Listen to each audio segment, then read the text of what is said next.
Bonjour, peuple de Dieu.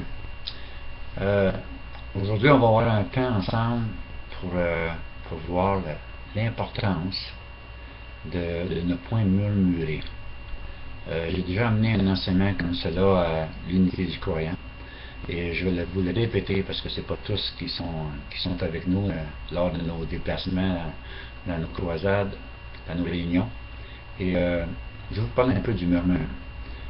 J'aimerais ça vous emmener en arrière dans le passé, dans l'Ancien Testament, où est-ce qu'il y a eu du murmure contre Dieu, il y a eu du murmure contre Aaron, contre Moïse surtout, et c'était vraiment néfaste pour le peuple juif. Souvenez-vous, une chose qui est très importante, la destinée de Dieu pour le peuple juif, pour la traversée, était de 11 jours dans le désert. Mais ça a duré 40 ans, le peuple a tourné en rond, et c'est les moins de 20 ans qui ont pu aller dans la terre promise avec Caleb et Josué. Donc, imaginez un instant, la destinée que Dieu avait pour le peuple était de 11 jours. Et le peuple, dans les murmures critiques et toute cette médisance, ils ont tourné en rond pendant 40 ans. Ils ont changé la destinée de Dieu à cause du murmure, des cancans, de la médisance et tout ça. Ça a duré, tourné en rond 40 ans, puis ils sont tous morts, sauf la génération suivante, les moins de 20 ans, et 2 hommes de Dieu, Caleb et Josué, qui ont obéi Dieu, qui ont cru Dieu. Donc, c'est la même chose pour nous aujourd'hui. Parfois, nous demandons quelque chose à Dieu. Dieu a un plan pour chacun de nous. Mais qu'est-ce qu'on en fait de son plan? Et c'est nous qui pouvons détourner son plan, c'est nous qui pouvons retarder son plan, et peut-être jamais voir arriver le plan que Dieu a pour nous. Dieu a une destinée pour chacun de nous. Mais si nous tombons dans le murmure, dans la médisance, que ce soit dans l'Église, dans nos vies, dans notre emploi, aussitôt que le murmure et la médisance et les cancans et tout ça, mais ça change la destinée que Dieu avait pour vous et moi. Donc c'est important de prendre garde à ça. La puissance de la confession.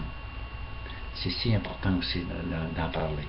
Donc je vais vous lire un petit texte ici dans Nombre 14, ici, à partir du verset 26. Il est écrit: L'Éternel parla à Moïse et à Aaron. Il dit: Jusqu'à quand laisserai-je cette méchante assemblée murmurer contre moi? J'ai entendu les murmures des enfants d'Israël qui murmuraient contre moi. Dis-leur, je suis vivant, dit l'Éternel. Je vous ferai ainsi que vous avez parlé à mes oreilles. Regardez le résultat aussi du murmure. Vos cadavres tomberont dans ce désert, vous tous dont on a fait le dénombrement, en vous comptant depuis l'âge de 20 ans et au-dessus, et qui avaient murmuré contre moi. Donc, tous les cadavres des personnes de 20 ans et au-dessus sont morts dans le désert. Et c'était 2 adultes, Caleb et Josué, et la descendance, cette jeune descendance-là. Donc vous voyez, on peut changer la destinée que Dieu avait planifiée pour vous et moi dans les murmures à cause de la médisance. Et ça a une odeur de mort. C'est comme si la mort couche à notre porte lorsqu'on tombe dans ces choses-là. Il serait bien qu'il arrive quoi que ce soit dans notre vie. Parfois, il nous arrive des choses injustes dans la vie. Ça peut être même dans l'Église, au sein de l'Église, de qui que ce soit. Et soudainement, on a envie de se faire justice nous-mêmes. Nous avons envie de critiquer, de dire, hey, c'est pas juste, puis tout ça, de rentrer dans une médisance avec d'autres, des frères, des sœurs, dans les murmures et tout ça, sans comprendre qu'on ouvre la porte à l'aiguillon de la mort de frapper. Donc, c'est important de méditer. La médisance, méditer, médisance, il ne faut surtout pas tomber là-dedans non plus. Donc, il est important de méditer cet enseignement. Et si vous méditez bien, et si aussi vous mettez à cœur vraiment de cesser de murmurer et d'entrer dans la médisance, de laisser toutes choses à Dieu, dans les mains de Dieu, parce que Dieu est un Dieu juste, mais votre vie va changer. votre vie va changer pour le mieux. Vous allez vivre dans la prospérité, dans l'abondance, car vous avez obéi Dieu. Et si on continue aussi à regarder qu'est-ce que la parole nous dit, Dieu nous dit bien qu'il va nous donner la même chose qu'on a entendu dans nos oreilles. Donc, soit murmure, mais il va arriver quelque chose de désagréable. Ça, c'est sûr et certain. La mort et la vie sont au pouvoir de la langue. Ceux et celles qui parlent négativement se destinent à la mort. Ceux et celles qui parlent positivement reçoivent la vie et les promesses de Dieu. Tous établissent leur propre destinée par leur parole. Ceux qui déclarent nous sommes incapables furent incapables. Et ceux qui affirmaient nous sommes capables furent capables. Et cette leçon d'Israël dans l'Ancien Testament s'applique de même pour nous tous qui font partie de la Nouvelle Alliance. C'est si important de cesser de murmurer. Si on regarde si Israël, quand il était allé en mission pour voir, pour voir dans le pays s'il y avait des géants, qu'est-ce qu'il dit dans Hébreux 4, 1, 2? Il dit, le problème d'Israël, c'est qu'ils entendirent le message, une promesse de Dieu, mais ils y ajoutèrent ce petit mot fatal, négatif, néanmoins. Donc, on a été visiter le pays que Dieu a demandé de scruter. Et ils ont arrivé avec le petit mot, mais néanmoins. Ça, c'est négatif. Donc, c'est une façon de parler qu'il faut qu'on change, qui prouve qu'ils doutaient et qu'ils avaient peur. Il faut cesser d'avoir peur de Dieu. Parce que nous servons un Dieu merveilleux, un Dieu tout-puissant. Au lieu de s'arrêter sur les promesses de Dieu et de déclarer avec hardiesse leur foi dans les promesses et la puissance de Dieu, ils ont fixé leur regard sur le négatif. Ils ont fixé leur regard sur le négatif, ils ont fixé leurs yeux sur les géants et les villes fortifiées, et ils ont déclaré ces mots qui leur donnèrent la mort en héritage. Nous en sommes incapables. C'est ce qu'ils ont déclaré. Donc, selon leur confession, la négativité de leur confession, ça leur donne la mort. C'est comme s'ils se trouvent sur le chemin de la mort. Ils vont comme affronter la mort. Remercions Dieu pour les hommes et les femmes de foi et de courage qui disent nous en sommes capables à cause de Jésus, à cause de Dieu, le Dieu tout-puissant que nous servons. Donc il faut cesser d'avoir peur, de douter, et surtout, il faut absolument cesser de murmurer et de critiquer.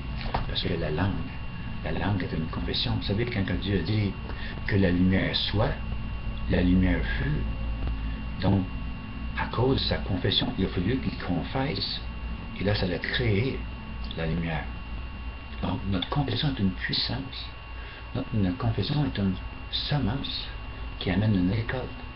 Donc, nous récoltons ce que nous semons. Si nous semons des murmures de la médisance, c'est sûr que nous allons récolter aussi de la médisance, des murmures de la part des autres, mais aussi, nous ne sommes pas favorables à Dieu, mais au monde de ténèbres. On est au mauvais esprit. Donc, c'est important de croire à Dieu, de faire confiance en Dieu et de marcher pour atteindre la destinée que Dieu nous a planifiée pour vous et moi. Il n'est pas si long que ça. Parfois, parmi le peuple de Dieu, il y en a gros qui me disent pourquoi est-ce que j'ai prié Dieu, pourquoi est-ce que je ne suis pas répondu, pourquoi est-ce qu'il ne répond pas, pourquoi est-ce qu'il ne m'aide pas, j'ai fait une demande, il dit tout ce que vous demanderez à mon nom, je vous l'accorderai. Mais demander le nom de Dieu, c'est aussi de me demander selon sa volonté, en harmonie avec sa volonté, ses pensées. Donc, sans murmure, ni médisance. Comme ça, on met les murmures et les médisances avec nos demandes de prière, tout ça, mais vous cancellez tout, la destinée de Dieu. Ça ne produira pas pour vous et moi si je sombre là-dedans moi aussi.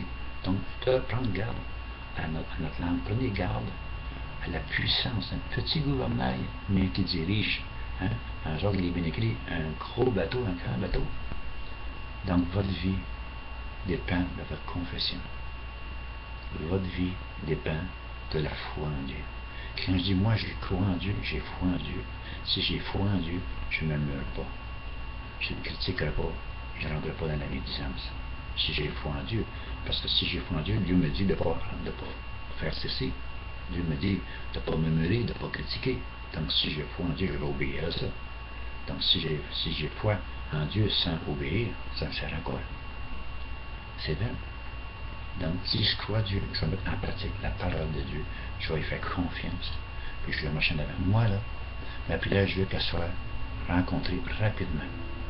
Donc, une clé importante pour que mes prières soient reçues de Dieu, premièrement, entendues et reçues de Dieu, c'est de fuir loin de la médisance, des murmures et des critiques. Et si vous avez des frères et des sœurs dans l'Église qui agissent comme ça, faites taire. Dites non, non, non, on ne se rentre pas là-dedans. Parce que ceci a changé la destinée du peuple juif de 11 jours à 40 ans. Puis même là, ils sont tous morts dans le désert. Vous voulez ça? Certainement pas. Ça vous arrive à vous aussi. Pour vous et pour vos enfants, de descendance à descendance. Ça débute par nous. Cessons d'être dans le murmure et nous allons rentrer rapidement dans la destinée de Dieu qui est pour nous. Une destinée d'abondance, de prospérité. Dans le nom souverain de Jésus-Christ. Et les géants tombent, ma prière, ceci maintenant, que les géants qui nous empêchent d'avancer dans la vie, les forteresses tombent dans le nom de Jésus-Christ. Que les murs tombent dans le nom de Jésus-Christ et que le peuple de Dieu puisse avancer vers la prospérité, l'abondance dans la terre promise que Dieu nous a promis à tous. C'est un héritage qui est réservé aux saints. C'est pour vous et moi. Dans le nom de Jésus, Père, merci de pardonner nos fautes, nos péchés, que nous puissions aller de l'avant et obtenir ce que tu as planifié pour nous, pour que ce que tu as planifié à c'est notre destinée. La destinée de notre vie, elle est merveilleuse avec toi et en toi. Mais que ce soit une mesure sur nos pères de sagesse, pour que nous puissions mettre en pratique ta parole et de cesser de rentrer dans les murmures et la médisance. Dans le nom de Jésus-Christ, mon prière, Père. Amen et Amen. Soyez bénis en abondance, abondamment, et à très bientôt.